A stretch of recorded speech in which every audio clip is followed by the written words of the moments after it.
Steve, we've got 3 guests from the local CAF. Maybe they should introduce themselves. Yes, they should.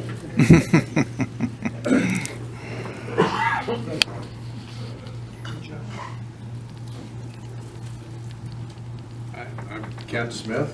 I live over in Wisconsin. I've been a CAF member since 1982 or 81, somewhere back there in the distant past. Hi, my name is Dick Leininger. I've been a member of the CAF for 23 years, and that's where I met Spook. He used to fly our Harvard.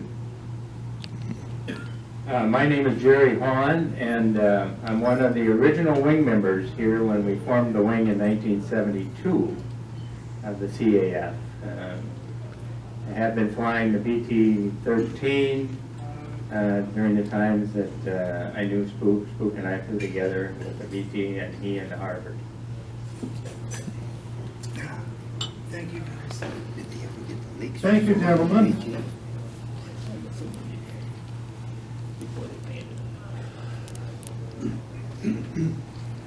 My name is Martin. Yeah. Howard, thanks for your kind words. I'll pay you later.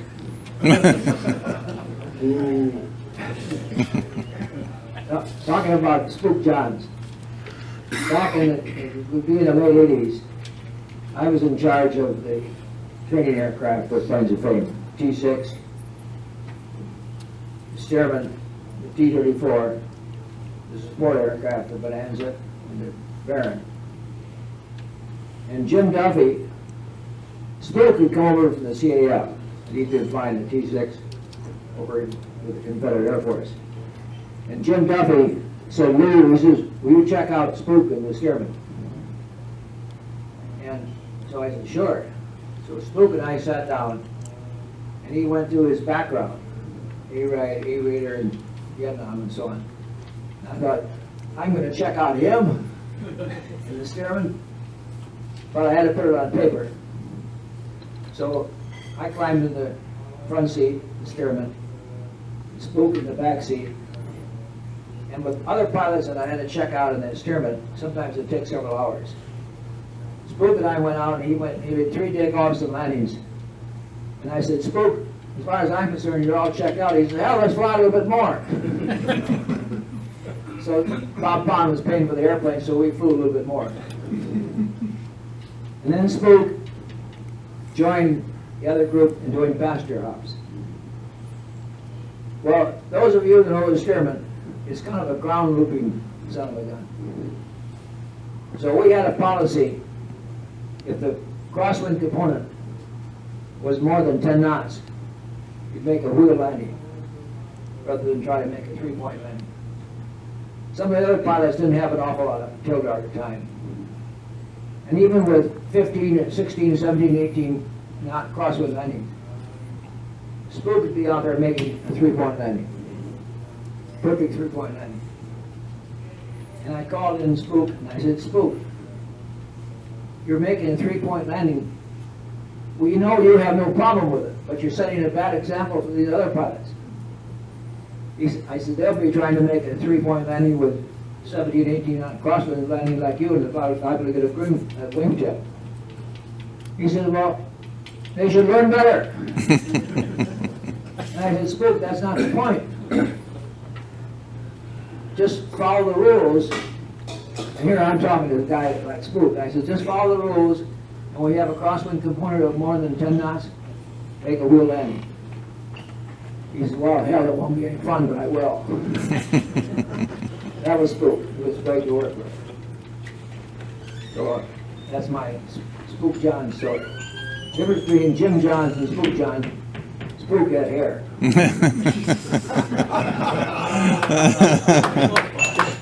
Okay, thank you. Don't grow grass on a busy street.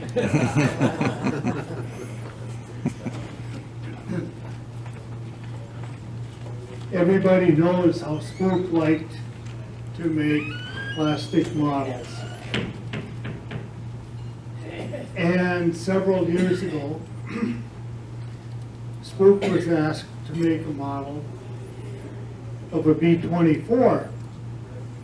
And it was the B-24 co-pilot who asked him. And the day that Spook brought it in to give it to Larry Bachman, they started arguing.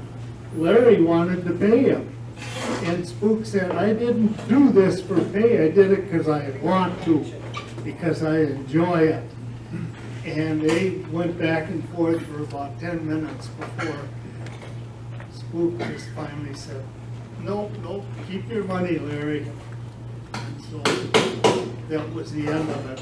And the thing is, this airplane had two different nose arts. On the left side, it had Wimpy's Queen. Wimpy's was the aircraft commander, and he was very short, and he'd gotten the nickname Wimpy when he was a kid. Well, then the other side, it seemed like the crew chief of the airplane had a thing for the young lady who drove the YMCA truck, food truck.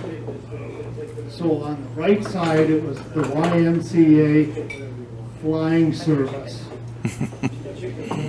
Now, those were both nose art that you don't just go out to a hobby store and buy the decals. Spook actually made the decals or painted them on freehand. But that was what he did. And he loved it. And I know Larry appreciated it because he took that airplane around to every air show. And he had a special holder container made for it. And he liked to go over to the Broadway Pizza on Lindale on Saturdays. And he used to tell a few stories there too.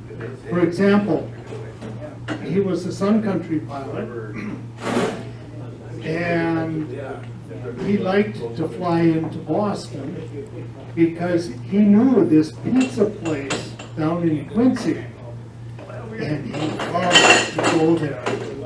And every time he'd persuade the whole flight crew to go down there.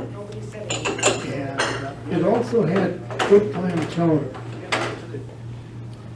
But he certainly liked to talk about the pizza place. Yeah.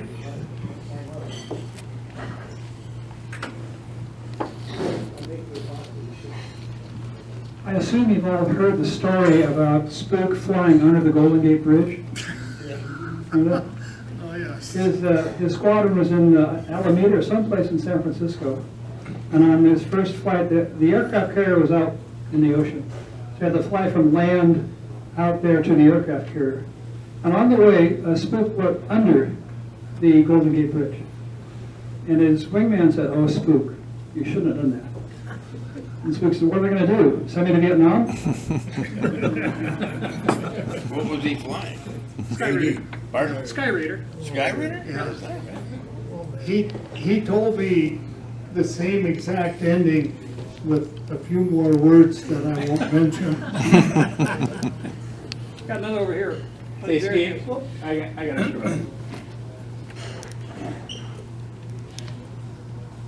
I think we met Spook probably in about 1975, somewhere in there.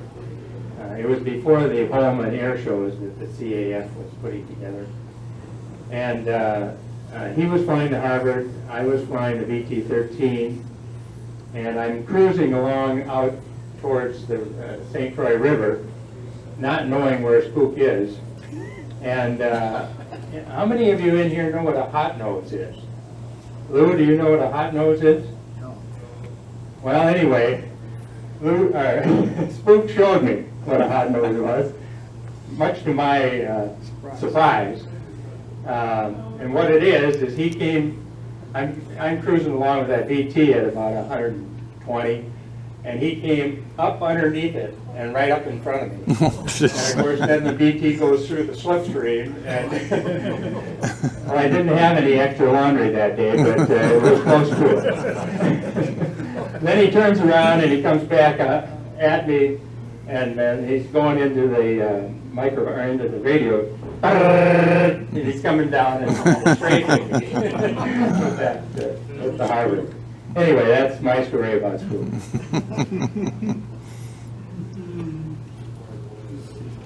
There was one other thing that he had mentioned to me about going under the bridge. He said right after he got to the other side, he pulled up, went vertical, and did a victory roll, and he could look over his shoulder and see all of the traffic stopped on the bridge. Said people were waving at him. Yes. Yeah. Peter Dingle shot at him. He hot nosed Peter. Yeah, he was quite a guy.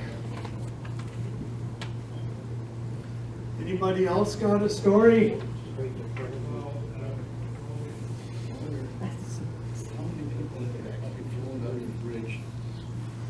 Not many, not many. No, I think that was a court-martial offense. I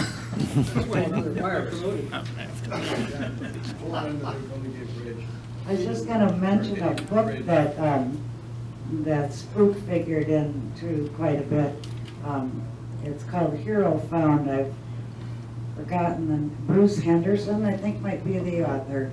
Anyway, it's a story of Dieter Dingler, Spook's, what would you call it? Wingman. Okay, who got shot down in Laos, I think it was, before the general public in America knew we were in there during Vietnam. Anyway, he escaped, Dingler escapes out of